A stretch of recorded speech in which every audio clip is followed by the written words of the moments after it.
The walls of my laboratory have heard many things. I have made many discoveries within these walls. But the hardest one was this.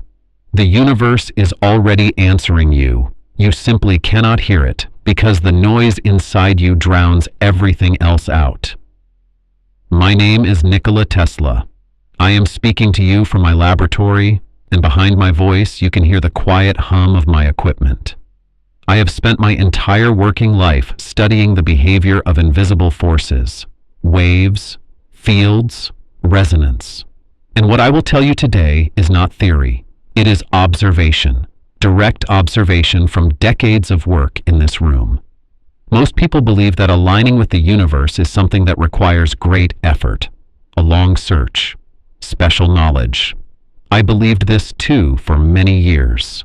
Then I realized something that changed everything I thought I understood about the relationship between a human being and the frequency of the world around them. The universe does not hide from you. It broadcasts constantly. The signal is always present. What changes is whether you are tuned to receive it or whether your internal interference is too loud to hear anything at all. This is not a spiritual idea. This is how every receiver I have ever built in this laboratory operates. The signal exists.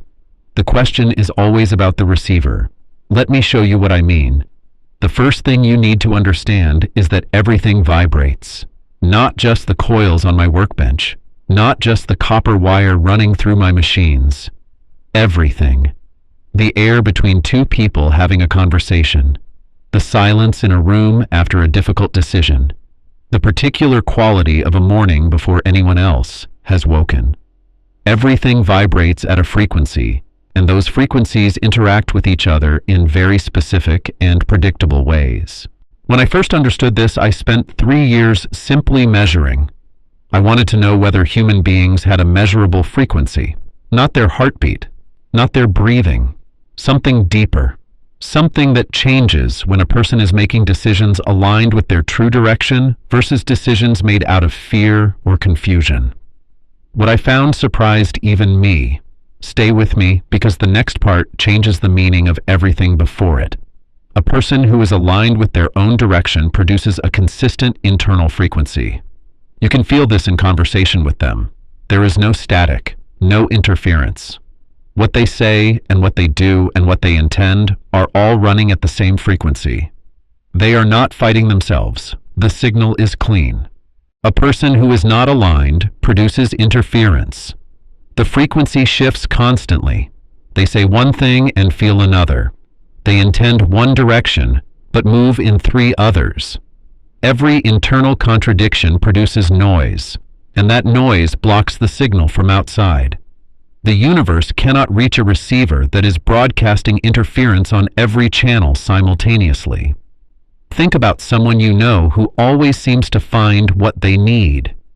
The right person appears at the right moment.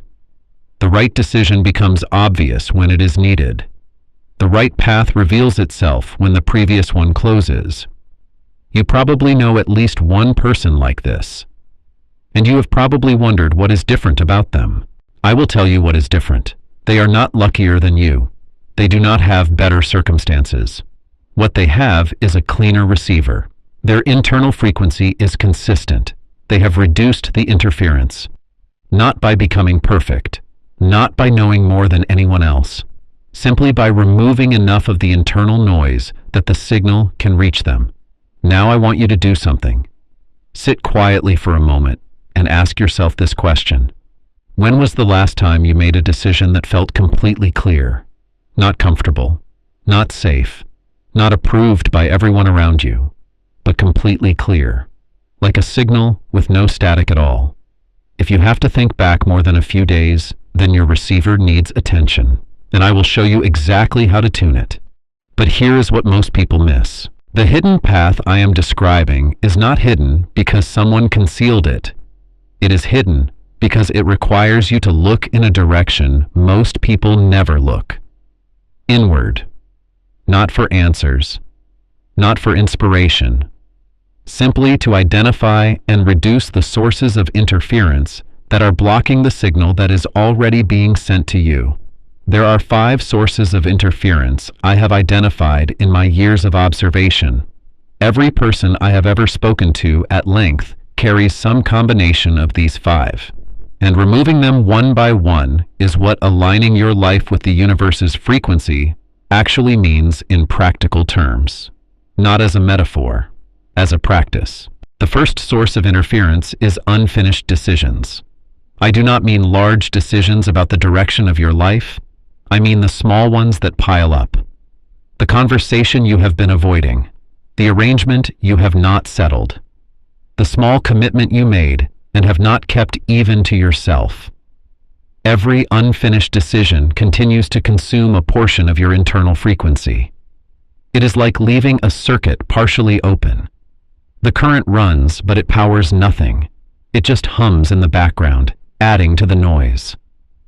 A man who worked nearby told me he could not concentrate on anything for more than a few minutes at a time. His mind kept pulling to other things. I asked him to write down every unfinished decision he was carrying. He filled 4 pages. Not large decisions, small ones, dozens of tiny open circuits all running at once. We spent one afternoon closing them. Some took 30 seconds. Some took a difficult conversation. Within 1 week, he told me his mind had gone quiet in a way he had not experienced for years. The adjustment is this. Take one piece of paper. Write down every small, open decision you are carrying right now. Then close as many as you can within the next 24 hours. Not the large ones, the small ones. Feel what happens to the internal noise when each one closes. In a moment, you will see why this matters more than it appears. The second source of interference is borrowed frequency. This is subtler and more damaging than the first. Borrowed frequency is what happens when you spend enough time around someone whose internal frequency is very different from yours, and you begin to vibrate at their frequency instead of your own. It happens gradually. You do not notice it happening. But over time, your decisions begin to reflect their patterns rather than your own. Your reactions begin to match theirs. Your vision of what is possible begins to contract or expand in the shape of theirs rather than the shape of your own direct observation. This is not about good people and bad people. Someone can be genuinely kind and generous and still carry a frequency that interferes with yours. Proximity is not the same as alignment, and spending large amounts of time at a frequency that is not yours gradually makes it harder to remember what your own frequency actually sounds like. Ask yourself this right now. Is there a person in your daily life after whose company you consistently feel less clear about your own direction? Not because they say anything harmful, simply because something about your internal signal shifts when you are around them and takes time to return to its natural state after you leave. If there is such a person, this is important information. You do not need to remove them from your life. You simply need to recognize what is happening and build in sufficient time between contact and your most important work to allow your frequency to return to its natural state. Stay with me because this next source of interference is the one most people completely overlook. The third source of interference is the habit of receiving without transmitting. The universe's frequency is not a one-way broadcast. It is a conversation. Every signal requires a response. Every question asked into silence requires an answer sent back before the next question can arrive. Most people have learned to consume, to receive, to take in information, opinion, instruction, story, noise, content. But they have lost the practice of transmitting, of putting something into the field, a clear intention, a direct action, a finished thing sent out into the world. When you only receive and never transmit, the channel becomes congested. The signal backs up. New information cannot arrive because the channel is full of unprocessed received material. This is why so many people feel overwhelmed by information and yet somehow feel they know nothing useful. They have filled the channel without clearing it through transmission. The practice here is simple. Every day, transmit something. It does not need to be large. It does not need to be impressive. a letter written and sent, a thing made and completed, a clear decision communicated to someone who needed it, an action taken that moves something from your internal world into the external world. This is how you clear the channel. This is how you make room for the signal to reach you again. A woman who worked in correspondence with me told me she had read every book she could find on the subject she cared most about, but still felt stuck, as though the knowledge was not connecting to anything. I asked her when she had last produced something from that knowledge rather than consumed more of it. She thought about it and realized she had not produced anything in over 2 years. Only consumed. The channel was full. We talked about what the smallest possible transmission might look like. She chose to write 1 page about what she had actually observed herself rather than what she had read. She said afterward that the clarity she felt was unlike anything she had experienced from any amount of additional reading. The 4th source of interference is misaligned environment. I am not speaking about whether your surroundings are comfortable or beautiful. I am speaking about something more specific. Every environment carries a frequency. The accumulated decisions, emotions, conflicts, and intentions of the people who have occupied a space leave a residue in that space. This is not mysticism. A room where careful work has been done for years feels different from a room where nothing has been completed. A space where things are in their proper order produces a different internal state than a space where everything is half-finished and poorly arranged. Most people accept whatever environment they find themselves in without considering that it is continuously broadcasting a frequency that affects their own internal state. They assume their difficulty with clarity or focus or direction is entirely internal. They do not consider that the environment they have placed their receiver inside might be part of the interference problem. Look at the space where you do your most important thinking right now, not whether it is large or small or well furnished. Ask whether it carries the frequency of completion or the frequency of incompletion, of intention or of drift. What has been finished in this space? What has been abandoned here? The answers will tell you something about the frequency you are being bathed in while you are trying to receive a clear signal. But here is what most people miss. The 5th source of interference is the most fundamental and the most difficult to address. It is the interference produced by the gap between what you believe about the nature of things and what you have actually directly observed. Most people carry a very large collection of beliefs they received from other people and have never tested against their own direct experience. These untested beliefs run in the background constantly. They produce interference because they are always being compared, unconsciously, against the direct evidence arriving from the world. When the evidence does not match the belief, noise is produced. When the evidence does match, there is brief silence.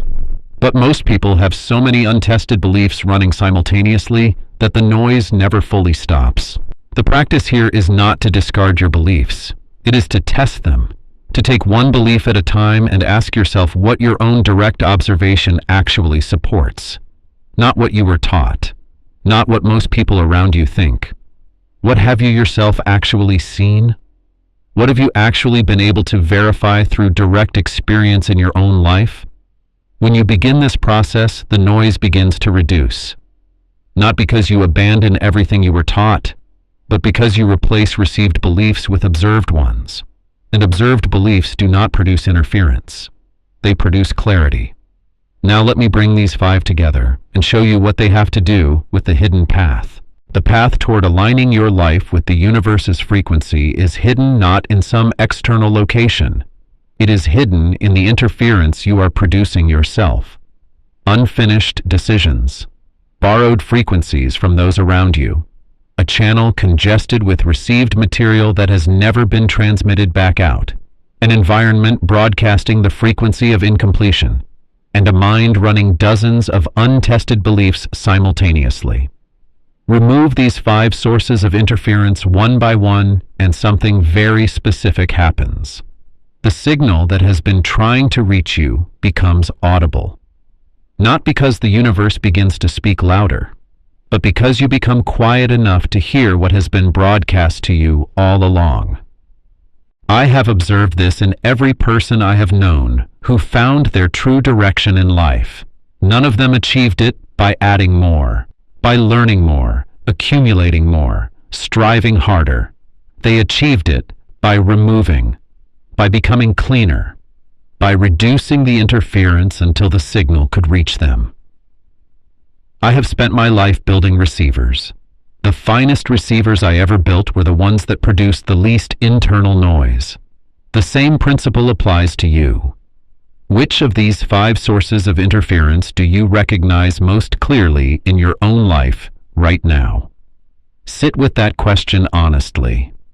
The answer is the beginning of the hidden path.